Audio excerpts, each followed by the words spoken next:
Welcome, everyone, to this episode of Carefulist, the podcast. I'm Katie Christophic, founder of The Carefulist. And today we are talking with Niki Weiss, who is a digital thanatologist and the creator of My Final Playbook. Welcome, Niki. I am excited to be here. Thank you. I am so excited for you to be here. So let's start at the very beginning. What is your caregiving story? Mine might be a little unusual because I started actually as a child. Um, my father became terminally ill when I was 9 years old and passed away by the time I was 11. So, as the youngest of four children, my siblings were quite older than I was. I found myself spending a lot of time with my mother, who is now a widow with four children, and having lost her husband, who they had been dating since high school. So it was interesting how now looking back that the roles actually became reversed and that I, as the child, became more of a caregiver to my mother. Yeah. And it was fascinating to see looking back how I was the reason she got up in the morning, and I was the reason that she found purpose in moving forward in the day. Mhm. So, very young age. Needless to say, because of all that, I had lots of information uh, to work with when it came time for me to go through therapy as an adult. But yeah, my caregiving started as a child. Yeah. And so, how has that journey progressed throughout your life? I think it became part of my DNA. And I Hmm. really do believe that some people are just um, being a caregiver is more of who we are. It's more of a calling. Yeah. We step into it quite easily. The example I give is I was also the primary caregiver for my grandmother. So my Hmm. grandmother, by the time I guess I was in my mid 30s, I was already had my own children. I already had my own career. I was working in hospice at the time as a clinician, and then my grandmother, we put her on hospice. She had end stage dementia. And I was the one who stepped up in order to take her on, not her daughter. So my mother was one of two children, and Hmm. my mother was definitely a caregiver. She had four children. She was always the one who was willing to step up, step in. But her sister, my aunt, very apparent that she did just it wasn't capable. She wasn't willing, she wasn't capable. When there was opportunity, she never stepped up. And so I found that and accepted that just some people are not equipped. And Yeah. for myself and for others, it is a calling and a journey as well. Yeah. It's that's a topic that has come up in recent conversations that I've had. And it's a hard place to get to when you realize that it's not always the fact that someone just isn't participating because whatever, they are not equipped to handle it. Um, which can also sometimes feel a little unfair for those of us who are Very much equipped. so. I mean, because then the distribution of responsibilities ends up, there's that old saying, those that can do end up doing more. And Yes. so, because of that, there's then the emotional, you go on this emotional roller coaster ride of anger, resentment, regret, you know, constant conflict within the family of why people aren't pulling their weight. And you can only offer an opportunity. I know as a caregiver, I have a brother who is distance wise, lived a distance away and just physically couldn't be there. But he was able to support in the caregiving because I could call him and unload on him, emotionally. So that was his Right. contribution to taking care of my grandmother. Yeah. Um, for others who couldn't physically be there, there's so many tasks that need to be done when it comes to caregiving for someone. Hmm. So I am a professional project manager. So now looking back, I can see when you're caring for someone, it really is taking on that project management role, right? Yes. That understanding what the tasks are, what the timelines are, cost involved, um, the understanding the order of things that need to be in order to have a level of what's the word, like delivery, right? You want to make Yeah, sure that things are done in a certain order, and right. it really is hurting cat. And to be able to manage that, you have to have a level of project management skills. Yes, absolutely. Um, so I would imagine, because I have not been in your shoes, losing a parent that young, that it would be hard sometimes to find a sense of humor or to find joy. But I also know that as a parent, sometimes my kids are better at finding joy in situations where I'm having a hard time as an adult. So can you talk to me about, whether you found humor or what you found joy in during that really difficult time? Well, and I have to share that my caregiving actually just continued to expand. So, Mm, how the conversation is, the old joke, how do you make God laugh? Tell him your yeah. plan. So, yes, as a young adolescent, I was caregiving for my mother, and then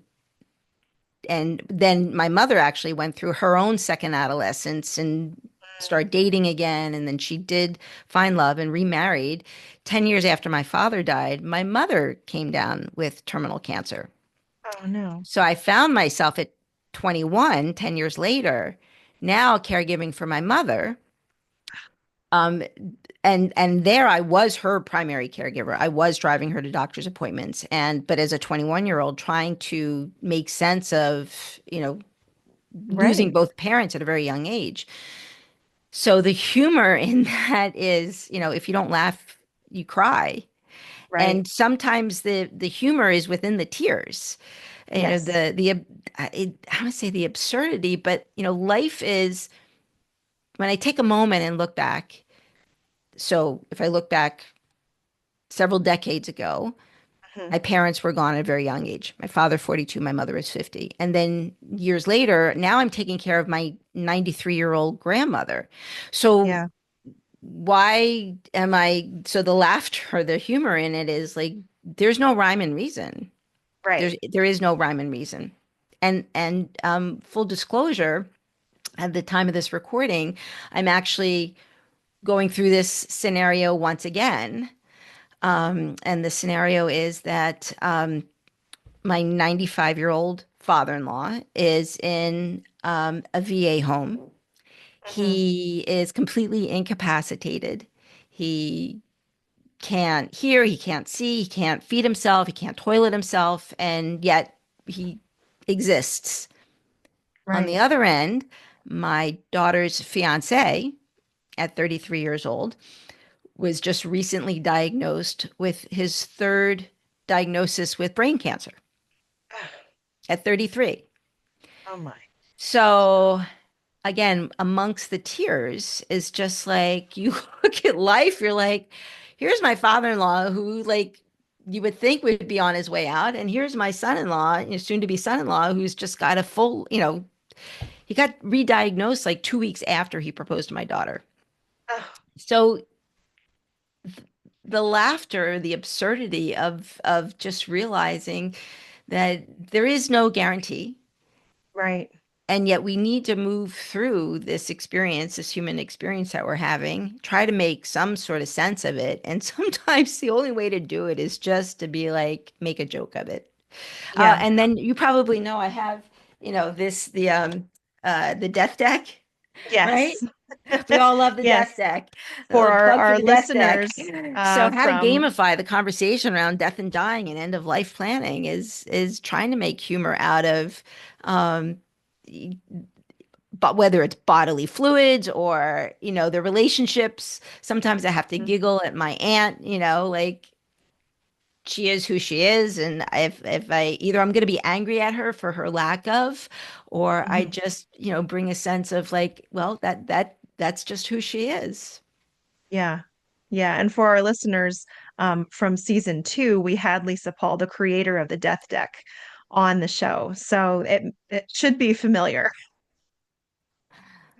Yeah. Well, I first of all, I'm very sorry to hear about your son-in-law.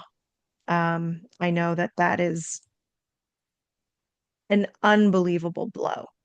The I don't want to say the having worked in hospice, sometimes I find that cancer, and take this with a grain of salt, can be a gift. Mm. Because it really, that there's such an unknown with cancer, especially today, right? We know people who got diagnosed and lived for decades, and then we people who diagnosed and they have a very short, limited time. Mhm. But it's not a car accident, it's not a heart attack or a tsunami. It does give you a moment, to stop and say, okay, what if? Yeah. What if I'm not here? So, for example, the fact that my daughter and her fiance are now going through this experience, one, they are embracing every moment of the wedding Yeah. planning, right? I So bet. yes, they're moving up the wedding date, and but now they're really looking at like what's important in Hmm. this wedding, how do they honor their relationship? And I think that is the gift that they are embracing right now. Is And my daughter, talk about caregiving. Here's my daughter, right? She was supposed to be this, bride to be, and now she's really a caretaker. Yes. They are spending, instead of spending their time um, looking, spending hours and hours on table arrangements and flower arrangements and catering and stuff, they're sitting in waiting rooms, in Mm. doctor's offices and waiting for results of tests. And so it just puts a different perspective on, what it Yes. means to be going through this journey. Right. Yeah. As you were talking, I was picturing um, when you're at the beach and you get knocked over by a wave and you just start to get your footing and you're starting to stand up, but you don't see the one that's coming behind you and it knocks you over. And, it's kind of funny at first, but if you get three or four waves like that, it gets harder to laugh. And you're like, okay, now I really need to be able to get up and get out of here. You have to put in Um, that fight, find your yeah, footing. right. And that seems to be the hardest part sometimes is finding your footing. Yeah. And that's where the humor can come in, right? Sometimes,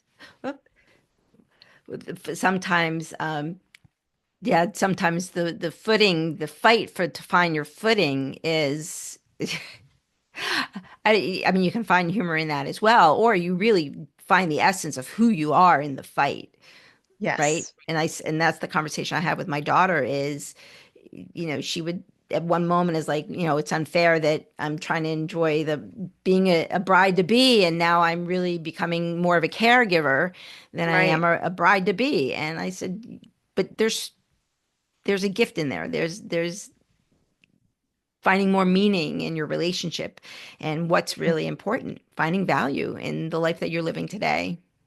Right. And sometimes those gifts don't make themselves apparent until later.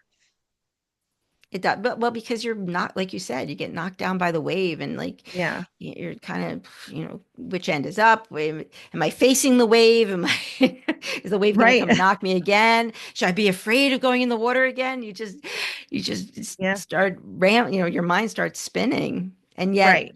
to take a couple steps back and be like, wow, I survived that wave. Wow, look at those Mhm. waves. Yes. Yes. Um, yeah. So it can be difficult, certainly, to find joy in that type of a situation. And sometimes it is just the humor of whatever's going on right there in that moment. Um, you reminded me of something my daughter said when she was really small, when we first went to the beach. And she was looking at the waves and she was really afraid. And we said, why can you explain to us what is so scary? And she said, the ocean is coming to get me. Like the waves were coming toward her. And sometimes, caregiving And life in general can just feel like that. Like Yeah, it's like they just like, coming why are at they you. coming? Why is the tide coming in? Yeah. The tide's Right. coming to get me. It's like Yeah. I think it's trying to create that level of, this concept of healthy detachment is Mm, know that yes, you're being impacted by whatever is being presented, and at the same time to try and create this healthy detachment of don't take it so personally. It's yeah. just the wave is coming not for you. It's just that's the tide that's coming in. It's part of nature's way of Right. evolving. Yeah. So during your different caregiving experiences, people often want to help. They want to do something that alleviates some of the things on your plate. Is there anything that someone has done for you that you found particularly helpful that our audience can take to heart if they're thinking of someone that they might want to help out, or if someone's asked them if they could do something for them and they don't know what to suggest? I am personally guilty of doing this, which is saying to someone, because I don't know what else to say, is, hey, I'm here for you. Let me know what I can do for you. Right. And for me, as the giver, it's like, I'm here, open arms, whatever you need, I'm available for you. But as the receiver, I'm so emotionally overwhelmed right now. I don't even know what I need. Right. So, I share a little expression that I use, my family. So, did you know that when you say to someone, I'm fine, that's an acronym? Have you heard of that before? I have, but I don't remember what it stands for. So there's a couple versions. So I can give you the clean version and the dirty version. But so the clean version is frustrated, insecure, neurotic, and emotional. So FINE. Hmm. Frustrated, insecure, neurotic, emotional. Or the other clean version is feelings inside not expressed. Mm. The dirty version is effed up, insecure, neurotic, and emotional. So you can take it for what it is. So when my family says to me, how are you doing? And I say, I'm fine. Hmm. They know that that's code for I am so emotionally overwhelmed right now. I can't go into all the details. And I'm going to tell you I'm fine. So you could just like leave me alone because I can't find the words to tell you how I'm really feeling because I am Right. in that fine, emotionally overwhelmed state right now. Hmm. And so I find that when I'm in that fine state and I need help, but I don't know what I need or how, or like that what is best is for people to just take a pause and Hmm. observe me, know me, and connect with me, kind of see where I'm at and maybe ask some questions. And then intuitively, and some people are more skilled at this than others, Hmm. certainly people who are wired to be caregivers or can pick up on it. Yeah. Try and see what I could need or that could help me, Yes. and make an offer. And the offer, it depends, right? Sometimes the offer is just, a leave behind. Hmm. Hey, listen, I dropped food off at your door, it's in the cooler, and just throw it in the freezer and when you're ready. Like just that alone Yep. versus, I picked up your mail, I walked the dog for you, just something. Right. And knowing a lot of times people just don't have because they're on overwhelmed, they don't even know what they need. Right. Yeah. That can be one of the hardest questions to answer. What do you need? Let me know what you need. What can I do for you? I don't know. I don't even know if I ate breakfast today. That might have been yesterday.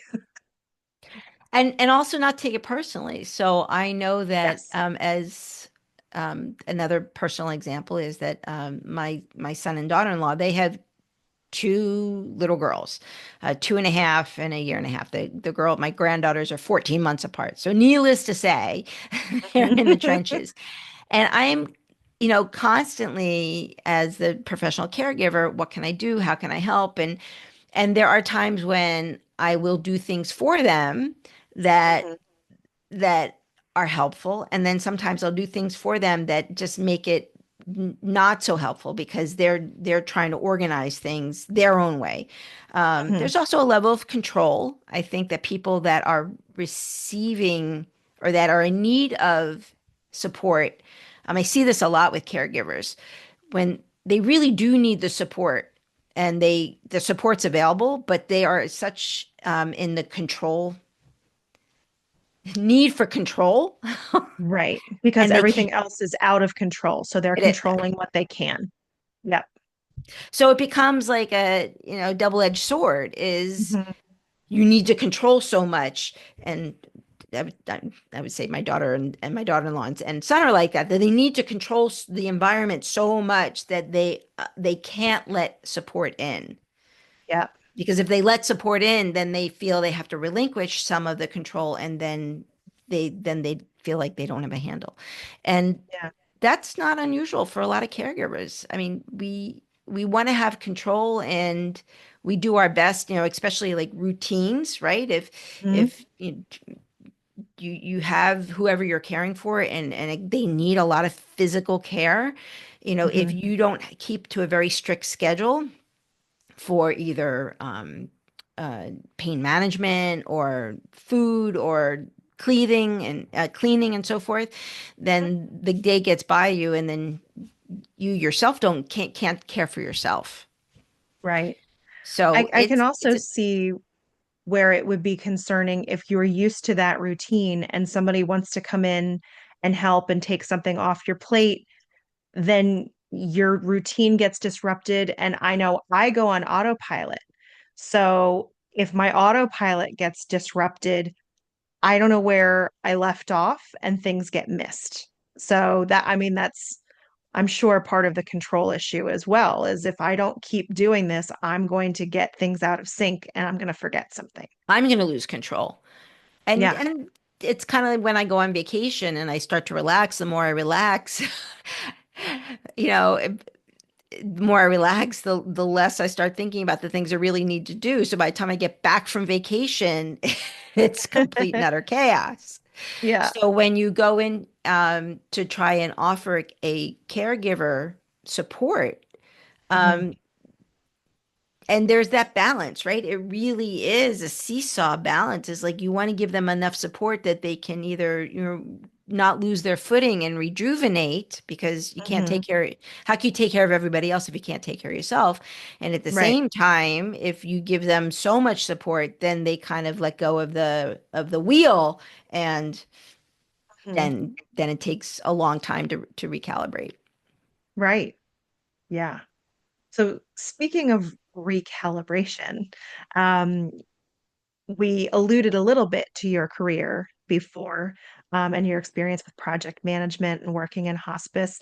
Can you walk us through your various experiences? Because I think it really illuminates how you got to what you're doing now. As a digital thanatologist. Yes. Um, It's a journey for sure.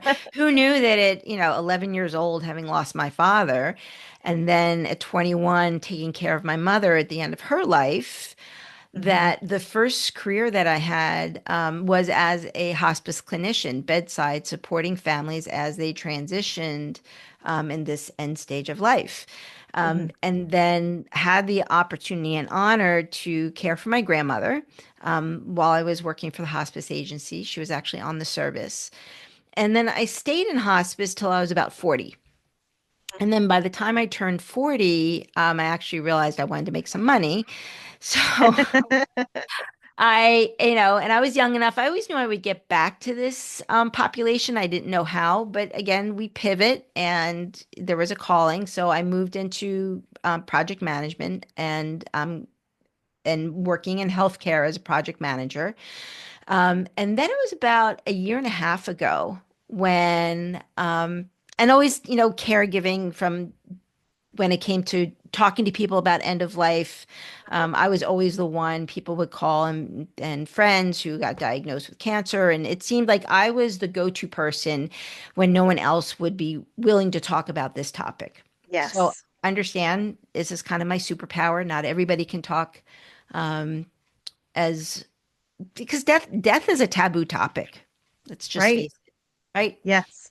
People don't want to talk about it. People don't want to talk about the physicality and the emotional and grief and that there is life afterwards. And so I kind of hit it head on.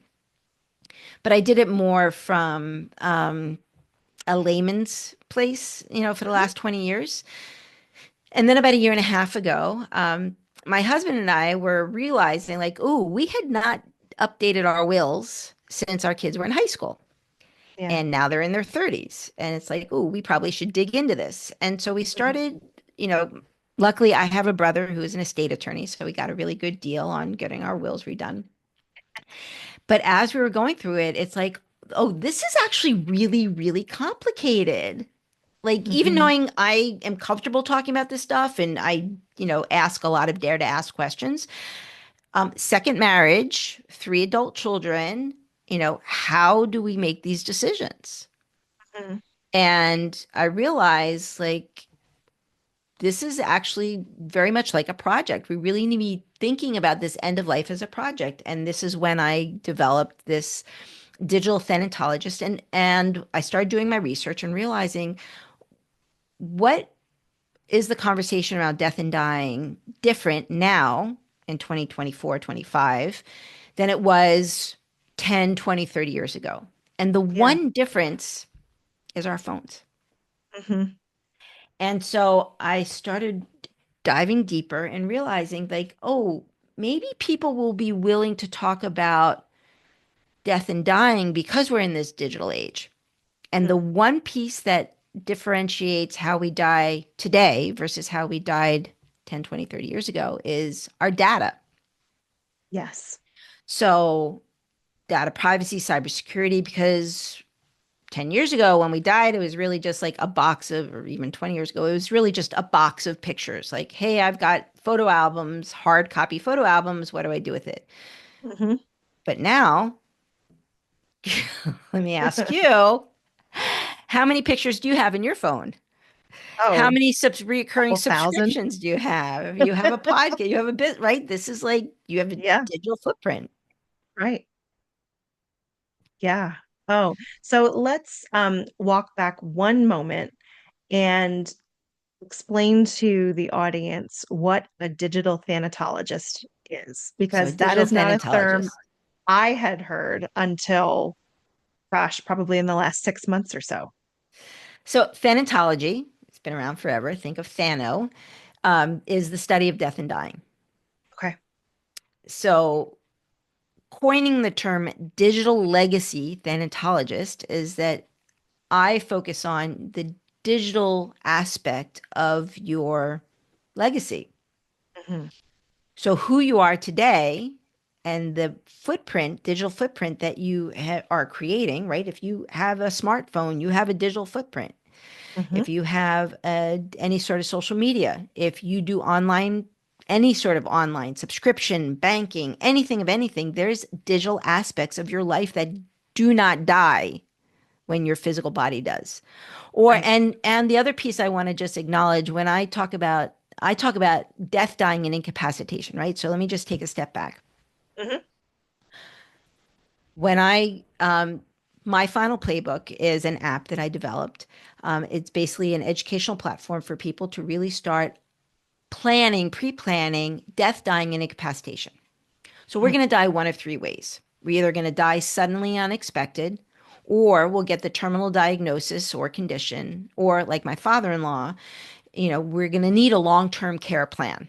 So Yes. in those three ways that we are going to end our lives, we Mhm. need a separate plan, project management. We need a separate plan for our legal, financial, physical, and digital aspects of the life that we've built today. Mhm. So legally, right? Do you have a will or trust? Do you have a power of attorney? Do you have medical advance directive? And nowadays, I'm encouraging people to create a digital legacy advance directive, right? So you're giving someone permission, someone who has um, an acumen to be able to manage technology, to be in charge of that. Your financials. Do you have all of your beneficiaries set up on your bank accounts? These are like aspects and terminologies people don't really they don't know about. Have you Right. heard of transfer on death or payable on death, TOB, TOD. Again, how do beneficiaries work? How do you make transfer of your assets? This is all the financial piece of that life that we've Mhm. lived today. Physical. If you if you die tomorrow, you want to be buried or cremated. Like just that alone. And now you've got options. You can have a green burial versus Mhm. embalming versus, know, you want to open casket, like these are decisions that need to be made Yeah. before Right. hospice. Let's talk about palliative care. How do you feel about hospice? That physicality. Where do you want to, if life is going to happen and you are presented with a terminal diagnosis, the death with dignity laws. This is the Mhm. medical aid in dying options that the entire country of Canada offers their citizens, Mhm. and now certain states in the United States are offering it. That's a Mhm. discussion to have before. And that long term care plan for the physical domain. What does that mean? Right.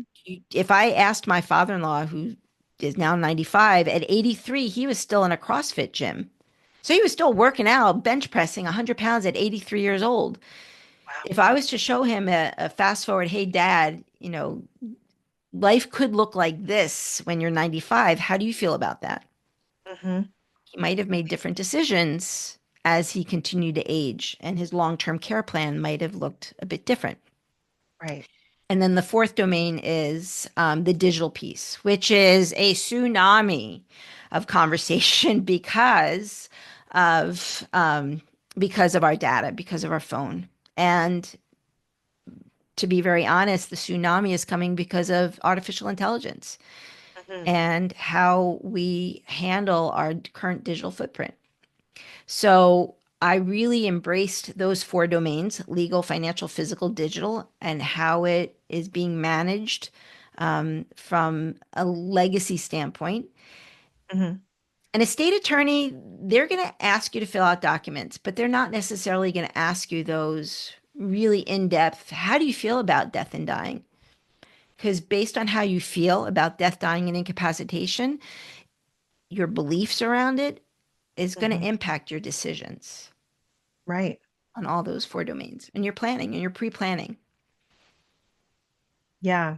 And I think a lot of people avoid it because it is hard to think about because you can't answer those questions without thinking through what is it that I want? And then you are confronting things that most people either avoid or just push way down to the depths of wherever.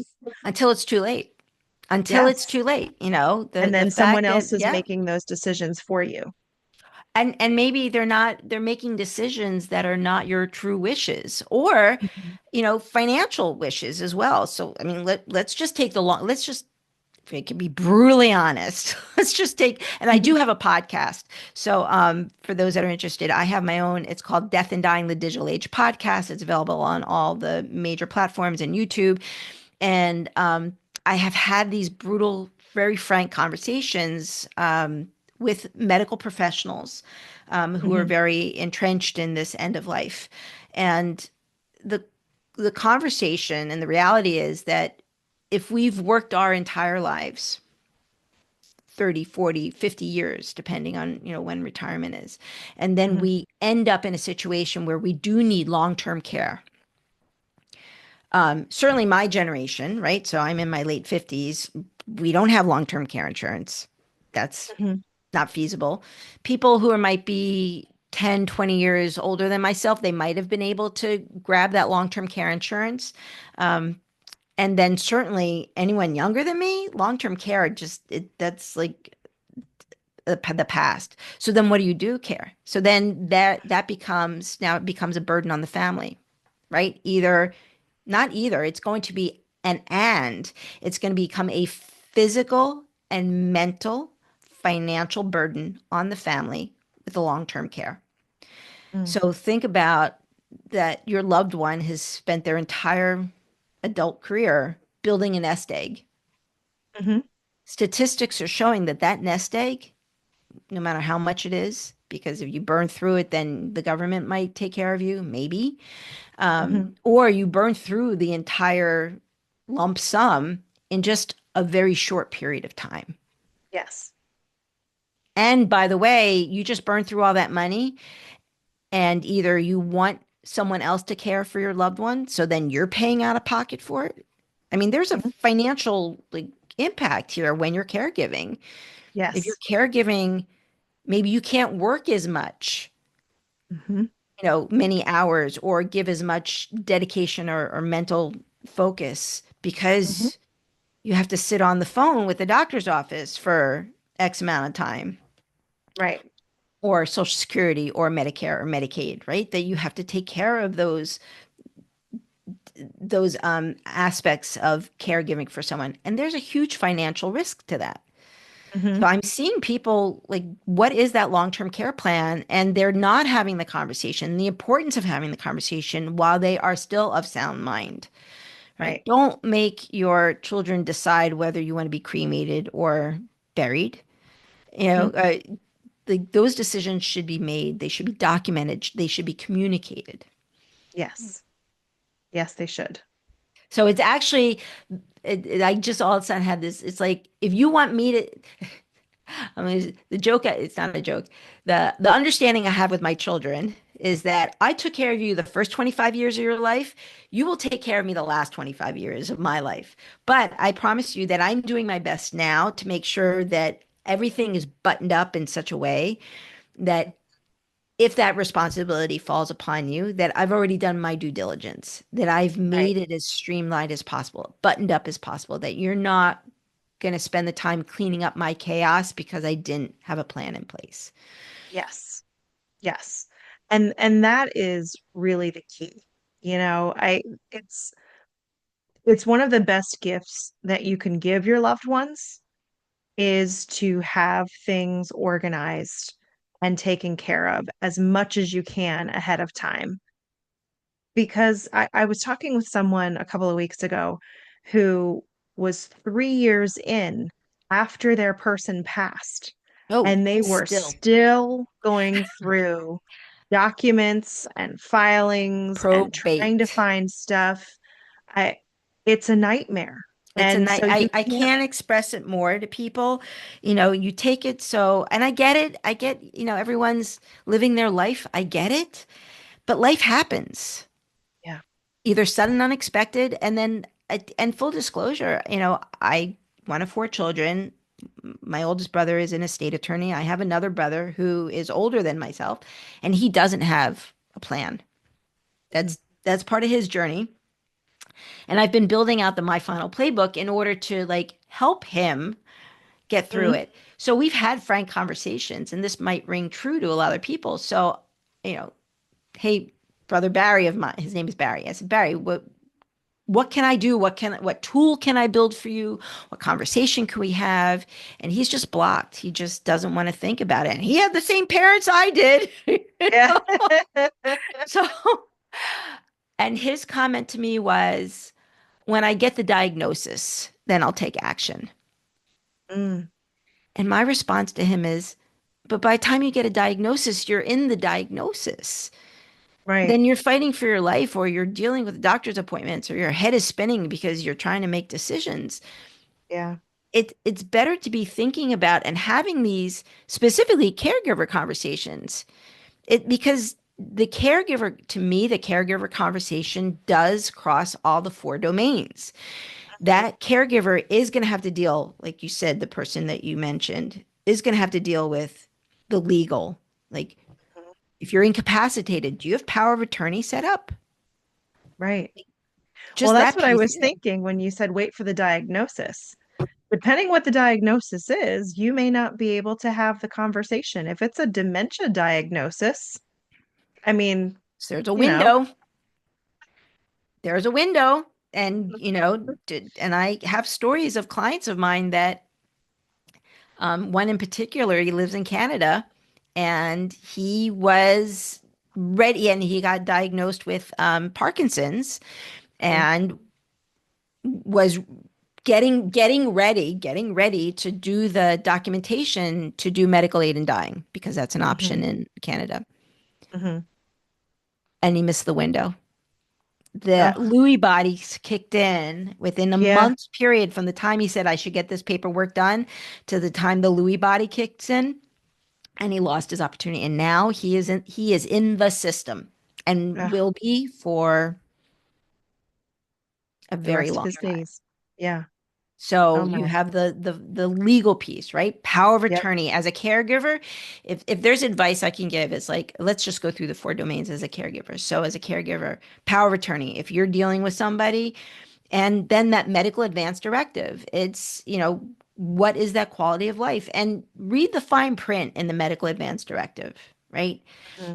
Um, Again, personal experience. My husband and I were redoing it, and again, my brother is an estate attorney, so there's an option on the medical advance directive. Whether you do either have your lawyer do it, or there's tools, there are free tools out there to do medical advance directives, right? There's the five wishes is certainly an awesome document to be working with, but there's also uh,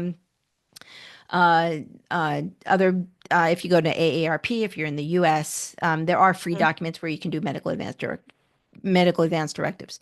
Read the fine print because my brother and I, the estate attorney and I, we got into a huge screaming, very unprofessional, but we're siblings, where there was an option. There's an option on there where it says, I want my wishes to be followed exactly as I meant, as documented here. And, that I don't want any uh, resuscitation or any medical intervention if I reach this point. And it's like the one line is you must follow to as I specifically. And then the other line, the other option on this is these are my wishes, but I give this person permission to make their best judgment. Yes. And my brother, the lawyer said, yeah, most people sign this second one. Like, this is what I want, but I'm going to give that person, the medical proxy, the option to make the best decision. Hmm. And both my husband and we were I mean, obviously, this is my profession. I talk about it a lot, is Hmm. we're not interested in riding it out. Like, we don't want that burden on our children. We don't want to be dependent on the government like that. Those are our beliefs. Hmm. And so we marked box number one as very Hmm. like, no, this is what we wanted. My brother, again, unprofessional, but it was a sibling moment where he is just, you don't know what medical advanced technology can bring. You might be in a coma, and the technology can bring you out of the coma, and just went on and on. Hmm. I tried to explain them, but these are my beliefs. Hmm. This is how I want to set up my end of life. Right. And I had made my wishes very clear to my potential caregivers, my children, my husband. Hey, if happens to me, I don't want that burden on you. Hmm. And again, my beliefs, I believe there's more to life than what we see here. Um, I don't want that financial burden. I don't want what we've saved up for decades to be gone in a very short period of time because that money does get burned up. Hmm. I want more control of my physical, my body, right? I don't to be diagnosed with an end stage dementia or Alzheimer's. That could be a 10-year ride. Yep. Yeah. It was well over 10 years for my mom.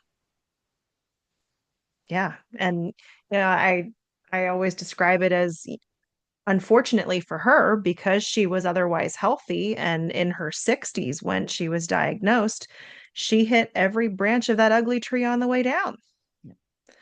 And again, it's So, a very personal belief, but it's a yep. belief that it's interesting that I think the conversation that would be most relevant is, hey, children of mine or whoever, and let me finish up this thought and then get into the solo agers because that's a whole nother conversation. But Yes.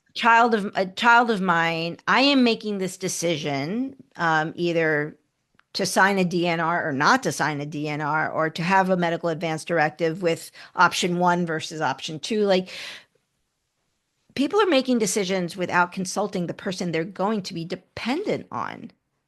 Yes. And I think that paradigm, that conversation needs to change. Yes. It's, Absolutely. yeah. I mean, did your mother, like, when you said she hit every branch of, of that tree, but did she realize that that could be one of the ways she goes and that she was asking you to take on that responsibility of being a witness? By the time she was officially diagnosed, she was not of sound mind enough to make decisions. So, and that's a whole other ball of wax when you put off getting an official diagnosis for something, you can't have those conversations as soon as you should. Right. Yeah. Yeah. I and that's why, again, from where I sit as a digital thanatologist, is we need to have the conversations Hmm. early, Yep. document them, communicate them. Communication is key. Yes. Where are those documents? Now that you've communicated, where are the documents stored? And that's where Hmm. the digital piece comes in, right? Because you want the physical and digital. Sometimes, people are like, I'm power of attorney, and they want to see the physical document and they want to see the original document. Well, who Hmm. knows where that is, right? Right. Yeah. In the old days, they used to store all their physical documents in the freezer. Did you ever hear that practice? Yes. Yes. Because people knew that's where they should look. Because like everybody kept them in the freezer.